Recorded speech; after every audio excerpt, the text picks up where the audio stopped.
கதாநாயகன் ஒரு பட்டியில் வாழ்ந்துட்டு இருக்காரு.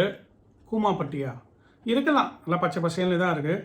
இந்த கூமாப்பட்டி பக்கத்துலேயே பீமாப்பட்டி பூமாப்பட்டின்னு ஒரு 5 பட்டியில் மக்கள் வாழ்ந்துட்டு இருக்காங்க. இந்த பீமாப்பட்டியோட தலைவர் பீமனோட ஓவர் சைஸில் இருக்கார். அதே மாதிரி ஒரு பெரிய கதாயுதம் வச்சுருக்காரு. அனுமார் வச்சுருப்பாரு அந்த மாதிரி கதை. படத்தில் கதை இல்லைன்னு யாராவது சொன்னாங்கன்னு வச்சுங்க, அதுதான் கதை இருக்கே அப்படின்னு மேனேஜ் பண்ணுவாங்க போல். பூமாப்பட்டி ஃபுல்லாக லேடிஸ் ஸ்பெஷல். அங்கே கதாநாயகியோட அம்மா தான் ராணி. அங்கே ஃபுல்லாகவே லேடிஸ் ராஜ்யம் தான். இந்த கண்டம் விட்டு கண்டம் பாயிற ஏவுகணெல்லாம் இருக்குல்ல, அந்த மாதிரி நம்ம கதாநாயகன் கண்டம் விட்டு கண்டம் போகிற மாதிரி அம்பு அடிப்பார். இந்த மாதிரி வித்தையெல்லாம் அவர் எங்கேருந்து கற்றுக்கிட்டாரு அப்படின்னு கேட்டால், போன ஜென்மத்தில் அவர் அர்ஜுனனாக பிறந்தாராம். காதில் பூ சுற்றுறாங்களா? உங்கள் மேலே கேஸ் தான் போட போகிறாங்க. படம் பார்த்துட்டு வெளியே வரும்போது ஒருத்தர், என்னடா இவனுங்க ஒன்று தேசபக்தியை வச்சு ஏமாத்துறானுங்க, இல்லை கடவுள் பக்தியை வச்சு ஏமாத்துறானுங்க அப்படின்னாரு.